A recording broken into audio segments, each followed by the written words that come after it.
तुमच्या व्यवसायाकरिता तुम्हाला जास्त वेळ उभं राहून काम करावं लागतं का? रोज संध्याकाळी तुमच्या पायाला जास्त वेळ उभं राहिल्यामुळे पायाला सूज येणे, पाय दुखणे, टाचा दुखणे, पायावरती नागमोडी अशा सूज येणे, व्हॅरिकोज व्हेन्सचा प्रादुर्भाव वाढणे, अशा प्रकारचे तुमचे प्रॉब्लेम्स असलेत तर आजचा हा व्हिडिओ तुमच्यासाठी आहे। हा व्हिडिओ शेवटपर्यंत पहा। आज मी तुम्हाला व्हॅरिकोज व्हेन्ससाठी खूप चांगलं सोल्युशन देणार आहे। नमस्कार, मी doctor Mayuresh Deshpande, director Anant plastic surgery centre, Dabholkar corner, Kolhapur. तुम्हाला माहित आहे का, 80% व्हॅरिकोज व्हेन्स पेशंटना सर्जरी किंवा लेझरची गरजच पडत नाही। यांना आपण घरी बसल्या बसल्या काही छोट्या छोट्या गोष्टी करून आपण व्हॅरिकोज व्हेन्सचा त्रास कमी करू शकतो। व्हॅरिकोज व्हेन म्हणजे काय, पहिले आपण जाणून घेऊया। तर व्हेन म्हणजे अशुद्ध रक्तवाहिनी, व्हॅरिकोज म्हणजे नागमोडी वळण असलेली सुजलेली अशी अशुद्ध रक्तवाहिनी। तर व्हॅरिकोज व्हेनचा प्रॉब्लेम नक्की काय असतो? तर जास्त वेळ उभं राहिल्यामुळे पायामधल्या अशुद्ध रक्तवाहिन्या ज्या आहेत त्याच्यातून अगेन्स्ट ग्रॅव्हिटी आपल्याला ब्लड वरती हृदयाकडे घेऊन जायचं असतं। तर हे करण्यामध्ये त्यांचा स्टॅमिना कमी पडतो आणि त्यावेळेला पायामध्ये ट्रॅफिक जॅम होतो आणि त्याच्यामुळे ह्या अशुद्ध रक्तवाहिन्यांमध्ये सूज येते, कारण जास्तीत जास्त रक्त त्या अशुद्ध रक्तवाहिन्यांमध्येच राहू लागतं आणि त्याच्यामुळे या अशुद्ध रक्तवाहिन्या फुगतात आणि याला व्हॅरिकोज व्हेन असं नाव आहे। हे व्हॅरिकोज व्हेन्स का होतात? तर आपल्या शरीरामध्ये हृदय जो आहे, हृदय पंपिंग करतो आणि त्याच्यामुळे शुद्ध रक्तवाहिनीतून रक्त खाली पंप केलं जातं। हे शुद्ध रक्तवाहिनीतलं रक्त जेव्हा पायामध्ये जातं तर त्याचं अशुद्ध रक्तामध्ये परिवर्तन होतं। अशुद्ध रक्तवाहिन्यातून परत हृदयाकडे यावं लागतं, पण गुरुत्वाकर्षणामुळे त्याचं स्पीड कमी पडतं आणि हृदयाचं पंपिंग कमी पडतं। तर ह्याच्यावरती निसर्गाने एक तोड दिलेला आहे, तो म्हणजे हे रक्तवाहिन्या, या ज्या अशुद्ध रक्तवाहिन्या आहेत ह्या जेव्हा वरती येत असतात तर आपल्या पायांच्या स्नायूंमधून ते नागमोडी वळणांनी वरती येत असतात। त्यामुळे जेव्हा आपण चालतोय, पळतोय, उड्या मारतोय तर त्यावेळेला पायातले जे स्नायू आहेत त्याचं पंपिंग होतं, आकुंचन प्रसरण होतं, ज्या पंपिंगमुळे या अशुद्ध रक्तवाहिन्यांना मधल्या रक्ताला ढकललं जातं वरती आणि त्याच्यामुळे अशुद्ध रक्त व्यवस्थित रिटर्न येतं। जेव्हा आपण झोपतो तेव्हा शरीर आडवं झाल्यामुळे गुरुत्वाकर्षणामुळे इझिली हे रक्त वाहून परत येतं, पण ज्या वेळेला आपण उभे राहतो त्यावेळेला आपले पायातले स्नायू काम करत नसतात। दुसरं म्हणजे गुरुत्वाकर्षण शक्ती सुद्धा या व्हेन्सच्या आतल्या रक्तप्रवाहाच्या विरोधात असतात। त्यामुळे काय होतं की अशुद्ध रक्तवाहिन्यातलं रक्ताचं वाहण्याचं स्पीड कमी होतं आणि उलटं ते परत खाली जायला लागतं। तर अशामुळे काय होतं की मागून अशुद्ध रक्तवाहिनीतून येणारं रक्त ते तर येतच राहतं आणि हे अशुद्ध रक्तवाहिनीचं रक्त त्या स्पीडनी परत जात नाही आणि त्यामुळे काय होतं की पायातल्या अशुद्ध रक्तवाहिन्यांमध्ये ब्लडचा प्रेशर वाढू लागतो। हा प्रेशर वाढू लागल्यावरती ती रक्तवाहिनी जी आहे ती हळूहळू फुगू लागते। साधारण 6 ते 7 वर्षानंतर ही रक्तवाहिनी एवढी फुगून बसते की ती डोळ्याला दिसू लागते आणि याच्यामुळे काय होतं की प्रेशर वाढल्यामुळे पायाला सूज वाढू लागते आणि पायाची त्वचाही ताणली जाते। पायाची त्वचा ताणल्यामुळे पायात ठणके यायला लागतात, पाय दुखायला लागतात। हे दुखणं सकाळी कमी असतं आणि जसा दिवस मावळेल तसं हे दुखणं वाढत जातं। संध्याकाळी पाय एवढे ठणकायला लागतात की त्या व्यक्तींना उभं राहत नाही, त्यांना झोपून पाय वर केलं तरच बरं वाटतं। पण सुरुवातीला 2 ते 4 वर्षांमध्ये पायाला सूज येणं सुरू होतं आणि पाय वर केल्यावरती ही सूज कमी व्हायला लागते। जसं आपण कामाचा व्याप वाढत जातो, जसं आपण 8 ते 10 वर्ष उभं राहून सलग काम करत राहतो तर अशा वेळेला ही जी सूज आहे ही कमी होण्याचं प्रमाण कमी होत जातं आणि ही सूज बराच वेळ राहू लागते। जेव्हा आपण दिवसाला 8 ते 10 तास उभं राहून काम करतो आणि असे आपण 8 ते 10 वर्ष सलग काम करत राहतो तर त्यावेळेला ह्या रक्तवाहिन्या एवढा फुगतात आणि त्याच्यामुळे काय होतं की प्रेशर वाढल्यामुळे तिथे प्रोटीनचं डेपॉझिशन व्हायला लागतं। ज्या बारक्या रक्तवाहिन्या आहेत या फुटू लागतात आणि ह्याच्यामुळे त्या पायावरती काळे चट्टे यायला सुरू होतात। एवढ्याला आपण न थांबता जर 10 ते 12 वर्ष सलग असं काम करत राहिलो तर हे चट्टे जे आहेत ते वाढतात आणि त्याच्यानंतर वरची त्वचा पण फाटू लागते आणि त्याच्यामुळे पायावरती न भरणारी जखम तयार होते। तर ही व्हॅरिकोज व्हेनची नैसर्गिक स्टोरी आहे। तर अशा रीतीने दिवसाला 8 ते 10 तास उभारून सलग काम करणाऱ्या व्यक्तींना साधारण 8 ते 10 वर्षानंतर पायावरती व्हॅरिकोज व्हेन्स होतात, त्यांच्यावरती चट्टे पडायला लागतात आणि 10 ते 12 वर्षांनी त्याच्यावरती जखमा व्हायला लागतात। सुरुवातीला ह्या जखमा बऱ्या पण होतात, पण 2 ते 3 वर्षानंतर या जखमा बऱ्या होण्याचं प्रमाण सुद्धा कमी येऊन जातं आणि ह्या कायमस्वरूपी न भरणाऱ्या जखमा बनून राहतात आणि त्यावेळेला त्यांना प्लास्टिक सर्जनचं ओपिनियन घ्या म्हणून सल्ला दिला जातो. तर हे व्हॅरिकोज वेन आपल्याला कमी करता येतात का, ह्यांना टाळता येतं का, किंवा ह्यांना वाढण्यापासून थांबवता येतं का? तर हो, थांबवता येतं. कसं थांबवायचं? तर ह्याच्यात खूप सोपे उपाय आहेत. आज मी तुम्हाला व्हॅरिकोज वेन कमी करण्यासाठी 5 उपाय सांगणार आहे. त्याच्यातला सर्वात पहिला उपाय आहे 15 मिनिटापेक्षा जास्त वेळ एका ठिकाणी उभं राहणं टाळलं पाहिजे. आता व्हॅरिकोज वेन हा प्रॉब्लेम कोणत्या व्यवसायांमध्ये जास्त होतो?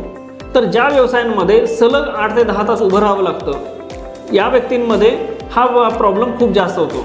उदाहरणार्थ सलूनमध्ये काम करणाऱ्या लोकांना, टीचर्सना, त्यानंतर कंडक्टर्सना, किंवा पानपट्टीच्या दुकानात उभं राहून व्यवसाय करणाऱ्यांना, मटणच्या दुकानामध्ये व्यवसाय करणाऱ्यांना त्यांना उभं राहूनच काम करावं लागतं.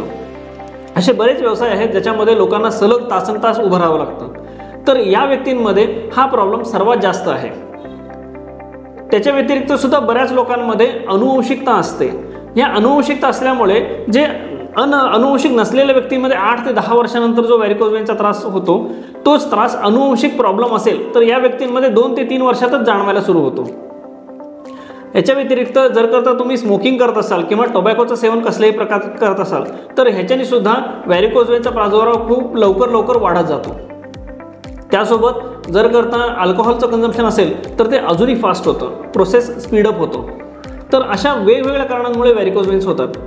तर या व्हॅरिकोज वेनच्या उपायामध्ये आपल्याला सर्वात पहिला उपाय काय आहे? हा आजार जास्त वेळ उभं राहिल्यामुळे झालेला आहे. त्याच्यामुळे 15 मिनिटापेक्षा जास्त वेळ एका ठिकाणी उभं राहू नये. या रीतीने आपल्याला व्हॅरिकोज वेन कमी करता येतं. 15 मिनिटापेक्षा जास्त वेळ उभं राहू नये. मग काय करावं?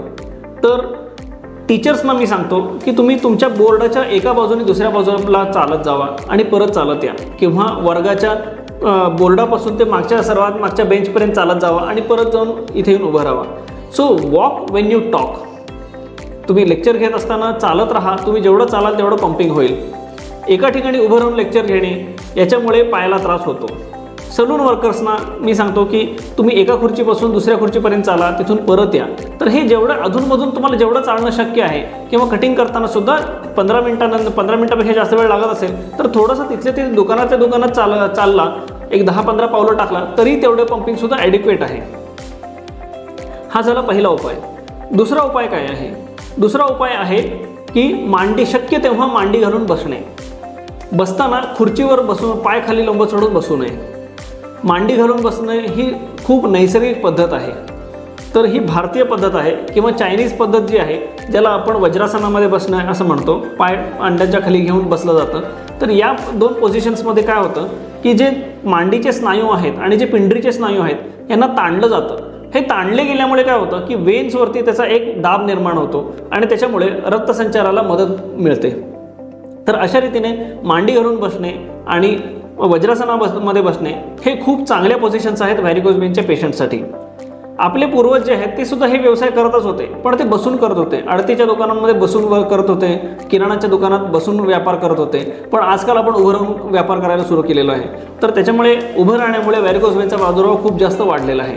तर जेव्हा शक्य असेल तेव्हा तुमचा व्यवसाय करताना, TV बघताना, जेवताना जमिनीवरती बसून किंवा एखादा बेंच बनवून घेऊन त्याच्यावरती बसून जेवणे किंवा व्यवसाय करणे हे खूप जास्त चांगली सवय आहे. हा झाला दुसरा उपाय. तिसरा उपाय काय आहे की आपल्याला एखाद्या फंक्शनमध्ये गेलो तर तिथे त्यांना आपल्याला सांगता येत नाही की बाबा मी 15 मिनिटापेक्षा जास्त उभं राहणार नाही. मी खुर्चीवरती बसलो आहे, तो एका कार्यक्रमात गेलो आहे, तिथे मी 15 मिनिटापेक्षा जास्त मी खुर्चीवरती पाय खाली लंब चढून बसणार नाही, मला मांडी घालूनच बसायची, असं आपण हट्ट धरू शकत नाही. तर अशा वेळेला सोल्युशन काय आहे? तर अशा वेळेला आपण पायावरती स्टॉकिंग्स घालू शकतो. हे स्टॉकिंग्स मी रेकमेंड करतो की तुम्ही गुडघ्यापासून खाली तेवढेच वापरा. बिलो नी स्टॉकिंग्स, ग्रेड 2 कंप्रेशनचे आपण स्टॉकिंग्स वापरले पाहिजेत. चांगल्या कंपनीचे स्टॉकिंग्स आपण वापरले पाहिजेत. तर हे स्टॉकिंग्स किती वेळ घालायचे? तर जेव्हा तुम्ही बाहेर जाताना कपडे बदलताय तर त्यावेळेला तुम्ही पायावरती स्टॉकिंग्स पण चढवले पाहिजेत. आणि घरी जेव्हा तुम्ही रात्री झोपताना कपडे बदलून घरातले कपडे घालताय किंवा नाईट ड्रेस घालताय तर त्यावेळेला हे स्टॉकिंग्स काढून ठेवावेत. किती वर्ष स्टॉकिंग्स घालावेत? तर जोपर्यंत तुम्हाला इथे यायला 10 ते 12 वर्ष लागली तर जायला सुद्धा 10 ते 12 वर्ष लागतील. त्याच्यामुळे स्टॉकिंग्स हे 10 ते 12 वर्ष तरी कमीत कमी घालणं गरजेचं आहे, तरच तुम्हाला त्याचे इफेक्ट्स रिव्हर्स करता येतील. जर करता 6 महिने वर्षभर घालून तुम्ही काढला तर व्हॅरिकोज वेन्सचा प्रादुर्भाव परत वाढणार आहे. कारण निसर्गाला काही गडबड नाही आहे, निसर्ग थांबतो, तुमची वाट बघतो, तुमच्या सवयी बदलल्यात की हे बघतो आणि त्याच्यानंतर त्याचं उत्तर देतो.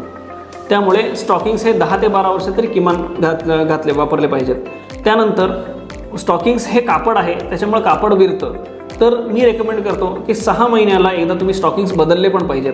कारण काय होतं की चालल्यामुळे टाचेजवळ किंवा पंजाजवळ स्टॉकिंग सैल होतात आणि त्याच्यामुळे वरती टाईट होतात, खाली सैल होतात आणि त्याच्यामुळे हा व्हॅरिकोज वेन्ससाठी त्याचा उपयोग कमी कमी होत जातो. तर दर 6 महिन्याला आपण नवीन स्टॉकिंग्स वापरावेत आणि हे स्टॉकिंग्स दर पाडव्याला मी बदलायला सांगतो. तर अशा रीतीने हा झाला तिसरा उपाय. चौथा उपाय काय आहे की पायाचा व्यायाम करणे. पायाचा व्यायाम म्हणजे काय? पायाचा व्यायाम म्हणजे आपल्या जे पायातले स्नायू आहेत त्या स्नायूंना जास्त बळकट करणं गरजेचं आहे.